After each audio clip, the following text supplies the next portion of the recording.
ఈరోజు వాక్య భాగము ఏంటంటే, మనము ఎన్నో అవమానాలు పొందుకుంటుంటాం. ఎంతో మంది మనల్ని అవమానిస్తూ ఉంటారు, అనుమానిస్తూ ఉంటారు, ఎన్నో నిందలు వేస్తూ ఉంటారు, ఎన్నో అపనిందలు వేస్తూ ఉంటారు. ఎన్నో పరిస్థితుల నుండి ఎన్నో బాధలు, ఎన్నో శ్రమలు, ఎన్నో వేదనలు మనం పొందుకుంటా ఉంటాం.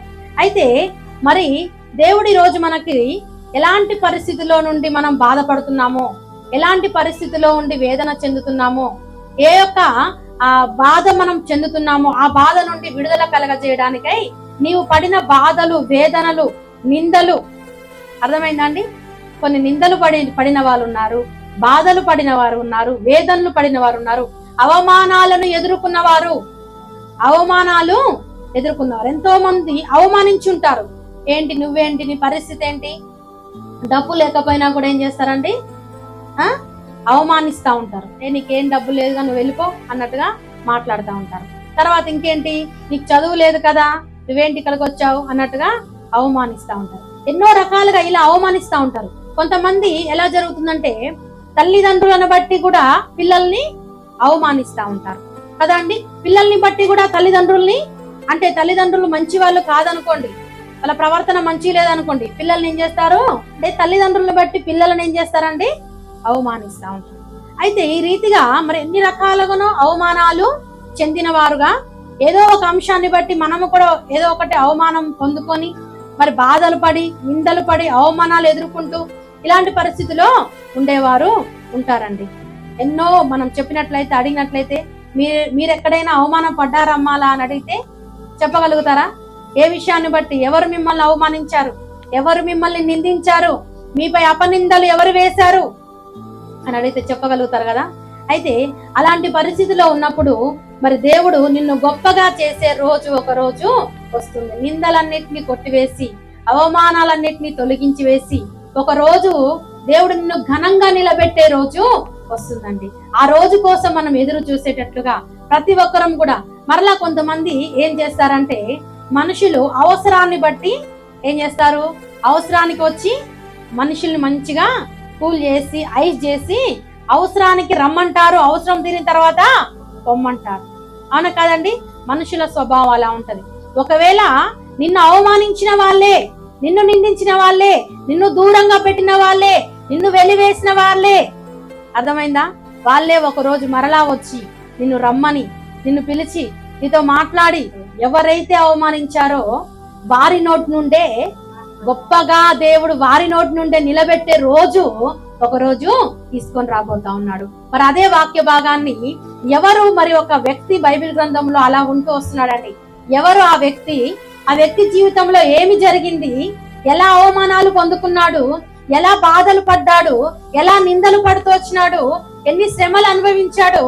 మరి ఆ నిందల అవమానాల నుండి మరలా అతడు ఒక రోజు గొప్ప స్థానములో నిలబడుతూ వచ్చినాడు. మరి బైబిల్ గ్రంథంలో మనం చూసుకున్నట్లయితే న్యాయాధిపతులు 11వ అధ్యాయము మొదటి నుండి చదువుదాం. గిలాదు వాడైన యోక్త పరాక్రమము గల బలాఢ్యుడు, అతడు వేశ్య కుమారుడు. యోక్త అని ఒక వ్యక్తి ఉన్నాడు. అతడు పరాక్రమము గలవాడు. అంటే ఏంటి? బాగా బలము కలవాడు, బాగా విజయాలు పొందగలవాడు, ఎక్కడికి వెళ్ళినా విజయం సాధించే శక్తి, బల, ప్రభావములు కలవాడుగా ఉంటున్నాడు. ఎంతో బలం ఉంది అతనికి, ఎంతో శక్తి ఉంది, ఎక్కడికి వెళ్ళినా విజయం సాధించే అంత ధైర్యం అతనికి ఉంది. గిలాదు అనే ఒక వ్యక్తికి ఆల్రెడీ ఒక భార్య ఉంది, పిల్లలు కూడా ఉన్నారు. తర్వాత మరలా ఒక వేశ్యని కూడా వివాహం చేసుకోవడము జరిగింది. మరి చేసుకున్నాడు, ఆమెకు కూడా ఒక కుమారుడు పుట్టాడు. పుట్టినప్పుడు ఇక్కడ అతని కుమారులు కనగా వారు పెద్దవారై యోక్తాతో అంటున్న మాటలు ఏంటంటే, నీవు అన్య స్త్రీకి పుట్టిన వాడవు గనక మన తండ్రి ఇంట నీకు స్వాస్థ్యము లేదనిది. నువ్వు వేశ్యకు పుట్టిన కుమారుడు కాబట్టి నువ్వు ఇక్కడ మాతో ఉండడానికి వీల్లేదు, మాతో ఉండడానికి నీకు అవకాశం లేదు అని చెప్పి అవమానిస్తున్నారండి. అవమానించినట్లా కాదండి. ఎందుకు? అతడు చేసిన తప్పు కాదు, అతడే తప్పు కూడా చేయలేదు. తల్లిని బట్టి, తల్లి వేశ్య అని చెప్పి తల్లిని బట్టి అక్కడ అతనికి అవమానము వచ్చిందండి. అయితే నువ్వు ఇక్కడ ఉండడానికి వీల్లేదు, నువ్వు వెళ్ళిపోని ఎంతగానో అతన్ని టార్చర్ పెడుతూ వచ్చినారు, బాధ పెడుతూ వచ్చినారు. నువ్వు ఇక్కడ ఉండాల్సిన అవసరం లేదు, వెళ్ళిపో అని చెప్పి అతని పైన నిందలు వేస్తా వచ్చినారు. అతను చూసి దూషిస్తా ఉన్నారు. అతన్ని వెలివేస్తున్నారు.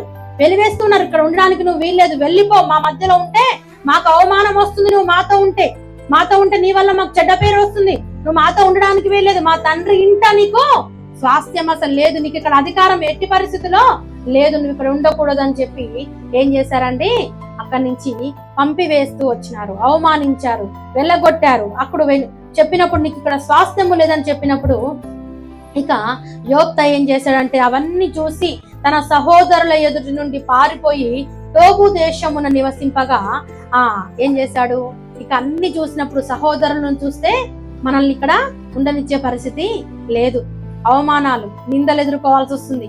తల్లి వేశ్య అని చెప్పి నన్ను వీళ్ళు బల ప్రభావములు పరాక్రమము గలవాడే, చాలా బలవంతుడే, శక్తివంతుడే, శక్తి సామర్థ్యాలు అన్ని బానే ఉన్నాయి, అయినప్పటికీ కూడా అవమానం పొందుకుంటున్నాడు, అవమానాలు ఎదుర్కొంటున్నాడు, నిందలు ఎదుర్కొంటున్నాడు, బాధపడతా ఉన్నాడు, వేదన చెందుతున్నాడు. ఎందును బట్టి అంటే అతని తల్లిని బట్టి. ఆయనకున్న పరిస్థితి అలాంటిది. కొన్ని పరిస్థితుల గుండా మనం వెళ్తూ ఉంటాం, ఒక్కొక్కసారి మన పరిస్థితులను బట్టి కూడా మనం బాధపడుతూ ఉంటాం, వేదన చెందుతూ ఉంటాం, అవునండి, కొన్ని బాధలు అనుభవిస్తూ ఉంటాం. అయితే ఇక్కడ యోఫ్తా ఏం చేశాడు, సహోదరుల యొద్ద నుండి పారిపోయి టోబు దేశమున నివసింపగా అల్లరి జనము యోఫ్తా వద్దకు వచ్చి అతనితో కూడా సంచరించున్నాడు. ఇక ఉండడానికి అక్కడ వీలు లేదు, అవకాశం లేదు, ఉండనివ్వట్లేరు, అన్నలు తరిమి కొడుతున్నారు, మాతో ఉండకూడదు, నువ్వు వెళ్ళిపో, నీకు ఇక్కడ స్వాస్థ్యం లేదని చెప్తున్నప్పుడు అక్కడ ఉండకుండా అతడు వెళ్ళిపోవడం అనేది జరిగింది. వెళ్ళిపోయి టోబు అనేది ప్రదేశంలోకి వెళ్ళి అక్కడ నివసిస్తున్నాడు. అలా నివసిస్తున్నప్పుడు కొంతకాలమైన తర్వాత ఇక ఏం చేశారండి, యోఫ్తాను ఏం చేశారు, ఉండనివ్వలేదు, కుటుంబంతో కలిసి ఉండనివ్వలేదు, వెలివేస్తూ వచ్చినారు, ఏం చేస్తున్నారు, దూషిస్తూ వచ్చినారు, అవమానిస్తూ వచ్చారు. ఇలాంటి అవమానాలు, నిందలు, దూషణలు ఎన్నో ఎదుర్కొన్న వాళ్ళు ఎంతో మంది ఉంటారండి కదా. దేవుని నమ్ముకున్నందుకు కూడా వెలివేస్తా ఉంటారు, దేవుని నమ్ముకున్నారని కూడా దూరంగా పెడతా ఉంటారు. నువ్వు దేవుని నమ్ముకున్నట్లయితే మా ఇంటికి రావద్దు, నువ్వు దేవుని నమ్ముకున్నట్లయితే నువ్వు మాతో సహవాసం చేయొద్దు, ఇక్కడ నీకు పొత్తు లేదు, నీకు అని ఎన్నో విధాలుగా వాళ్ళు చేస్తా ఉంటారండి.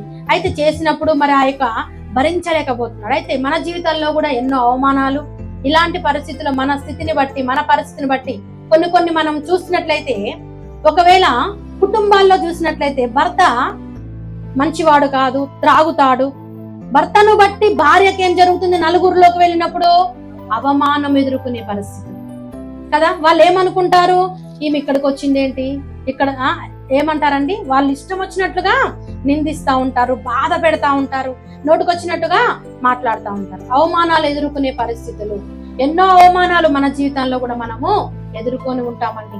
ఎంతో మంది మనల్ని చిన్న చూపు చూస్తా ఉంటారు, ఈసడించుకుంటా ఉంటారు, అవునా కాదండి, ఈసడించుకునే వాళ్ళు ఉంటారు, చిన్న చూపు చూసే వాళ్ళు ఉంటారు, రకరకాలుగా మనల్ని వెలివేసిన వారుగా, లెక్కలేనితనంగా మనల్ని చేసిన వాళ్ళు ఉంటారండి. తర్వాత ఇంకొకటి ఏంటిది, పిల్లలు మంచి పద్ధతిలో లేరనుకోండి, పిల్లలు సరైన మార్గంలో నడవలేదనుకో, తల్లిదండ్రులకు విలువ ఉంటుందా, తల్లిదండ్రులకు రెస్పెక్ట్ ఉంటుందా అండి, వాళ్ళకి ఎన్నో అవమానాలు ఎదుర్కొంటా ఉంటారు. బయటికి వెళ్దామంటే తల్లిదండ్రులు ముఖం ఎత్తుకోలేని పరిస్థితులు, అవమానాలు ఎదుర్కొంటారు, నిందలు, అయ్యో ఏం పెంచినావు నీ పిల్లల్ని, నీ పద్ధతి ఏంటి అసలు అన్నట్టుగా. ఎక్కడికి వెళ్ళినా ఎవరి నోటి నుండి అవమానాలు భరించలేక కూడా చనిపోయిన వాళ్ళు చాలా మంది ఉన్నారు, అవునండి.